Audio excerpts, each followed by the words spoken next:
ను ప్రధాని మోడీ ప్రారంభించారు. సెంట్రల్ విస్టా ప్రాజెక్టులో భాగంగా కర్తవ్య భవన్ ను నిర్మించారు.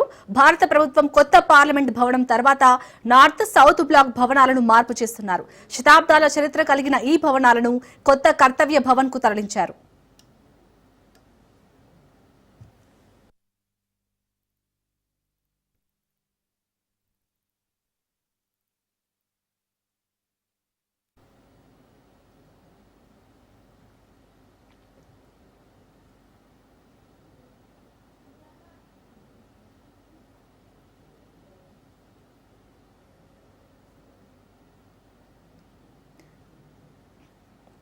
ఈ మధ్యనే భారత ప్రభుత్వం కొత్తగా పార్లమెంట్ భవనాన్ని నిర్మించి 100 ఏళ్ల క్రితం నాటి రాతి కట్టడం నుంచి కార్యకలాపాలను కొత్త భవనానికి మార్చేసింది.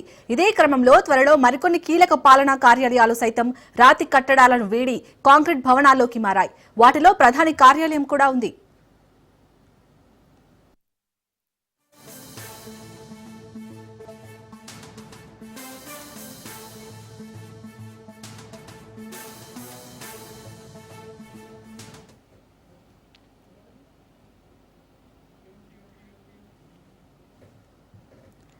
కర్తవ్య భవన్ దాదాపు 1.5 లక్షల చదరపు మీటర్ల విస్తీర్ణంలో విస్తరించి ఉన్న అత్యాధునిక కార్యాలయ సముదాయం. ఇందులో 2 బేస్మెంట్లు, 7 అంతస్తులు ఉంటాయి. ఇందులో హోం వ్యవహారాల మంత్రిత్వ శాఖ, విదేశాంగ మంత్రిత్వ శాఖ, గ్రామీణాభివృద్ధి మంత్రిత్వ శాఖ, ఎంఎస్ఎంఈ మంత్రిత్వ శాఖ, సిబ్బంది శిక్షణ శాఖ, పెట్రోలియం, సహజ వాయువు మంత్రిత్వ శాఖ, ప్రధాన శాస్త్రీయ సలహాదారు కార్యాలయాలు ఉంటాయి.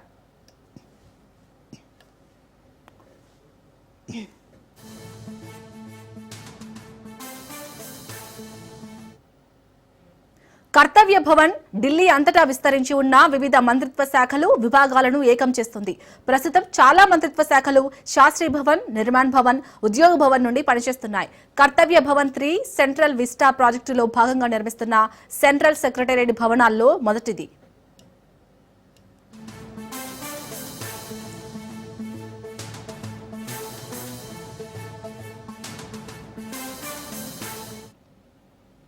కర్తవ్య భవన్ లో 30% తక్కువ విద్యుత్ ను వినియోగించేలా ఏర్పాటు చేశారు.